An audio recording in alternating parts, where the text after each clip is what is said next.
তো গাইস দুদিন ধরে একটা প্রবলেম হচ্ছে যে ফেসবুক চলছে না, ঠিক আছে। তো আপনার মোবাইল রিচার্জ আছে, মোবাইলে এমবি আছে এবং মোবাইলে ফুল নেটওয়ার্ক আছে, বাট তারপরেও আপনার মোবাইলের ফেসবুক চলছে না। তো কি কারণে চলছে না আজকের ভিডিওতে আমি আপনাদেরকে দেখাবো যে কিভাবে আপনি তো এই সমস্যাটি সমাধান করার জন্য সর্বপ্রথম আপনি চলে আসবেন আপনি আপনার মোবাইলের এরোপ্লেন মুডে, ঠিক আছে। তো আপনি আপনার মোবাইলের এরোপ্লেন মুডটি যে আছে এরোপ্লেন মুডটি আপনি অন করে রাখবেন।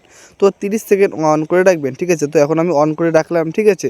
তো 30 সেকেন্ড অন করে রাখার পর আপনি অফ করে দেবেন। তো আমার 30 সেকেন্ড হয়ে গিয়েছে, এখন আমি অফ করে দিলাম।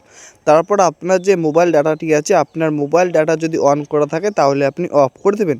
তো অফ করে দেওয়ার পর কিছুক্ষণ ওয়েট করার পর আপনি আবারও অন করে দেবেন। তো কিছুক্ষণ অফ করে দেওয়ার পর কিছুক্ষণ পর আবারও অন করে দিলাম। তারপর এখান থেকে ব্যাক করে চলে আসবেন।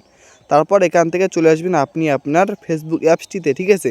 আসার পর এখানে আপনার ফেসবুক অ্যাপসটি হাত দিয়ে চেপে ধরে অ্যাপ ইনফোতে ক্লিক করে দেবেন।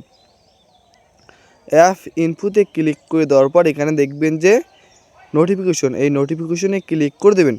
তারপর নিচে স্ক্রল করার পর দেখবেন যে এখানে যতগুলো অপশান আছে সবগুলো অপশান আপনি এখান থেকে অন করে দেবেন। তো যে অপশানগুলো এখান থেকে অফ করা আছে তো আপনি সবগুলো এখান থেকে অন করে দেবেন। তো এখান থেকে সবগুলো অপশান অন করে দেওয়ার পর এখান থেকে ব্যাক করে দেবেন। তো আমার সবগুলো অপশান অন করা কমপ্লিট, এখন আমি এখান থেকে ব্যাক করে দেব। তো এখান থেকে ব্যাক করে আসার পর আপনি কি করবেন, নিচে দেখবেন যে স্টোরেজ অ্যান্ড ক্লিন অপশানে ক্লিক করে দেবেন। তারপর ডান পাশে ক্লিয়ার ক্যাশে ক্লিক করে দেবেন এবং ক্লিয়ার স্টোরেজে ক্লিক করবেন না, কারণ ক্লিয়ার স্টোরেজে ক্লিক করলে আপনার ফেসবুক আইডিটি লগ আউট হয়ে যাবে, ঠিক আছে। তো শুধু ক্লিয়ার ক্যাশে ক্লিক করে দেবেন। তারপর এখান থেকে ব্যাক করে চলে আসবেন। তারপর নিচে স্ক্রল করবেন, এখান থেকে ব্যাক করে আসার পর নিচে স্ক্রল করার পর দেখবেন যে অ্যাপ ডিটেলসে ক্লিক করে দেবেন। তারপর এখান থেকে আপনি আপনার ফেসবুক অ্যাপসটি আপডেট করে নেবেন। তো এখান থেকে আমি আমার ফেসবুক অ্যাপসটি আপডেট করে নিচ্ছি। তো এখান থেকে আপডেট করে নেওয়ার পর, ঠিক আছে, আমি আপনাদেরকে বলতেছি। তো আমার কিন্তু আপডেট হচ্ছে, ঠিক আছে। তো আপডেট হওয়ার পর ওপেনে ক্লিক করে দেবেন।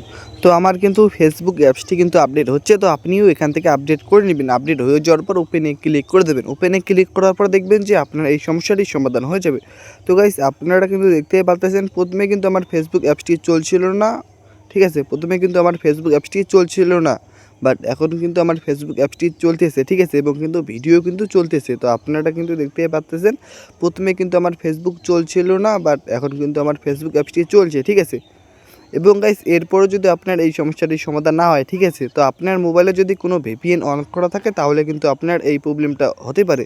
তো আপনার মোবাইলে যদি কোনো ভিপিএন অন করা থাকে তাহলে আপনি ভিপিএন অফ করে দেবেন। এবং গাইস এই প্রবলেমটা কিন্তু 24 ঘন্টা থাকতে পারে, ঠিক আছে। তো এই সেটিংসগুলো করার পর 24 ঘন্টা পরে অটোমেটিক আপনার এই সমস্যাটির সমাধান হয়ে যাবে। এবং অন্য কোনো যদি আপনাদের প্রবলেম থাকে কমেন্টে জানাবেন, ওই সমস্যাটি আমি কমেন্টে রিপ্লাই দিয়ে দেবো।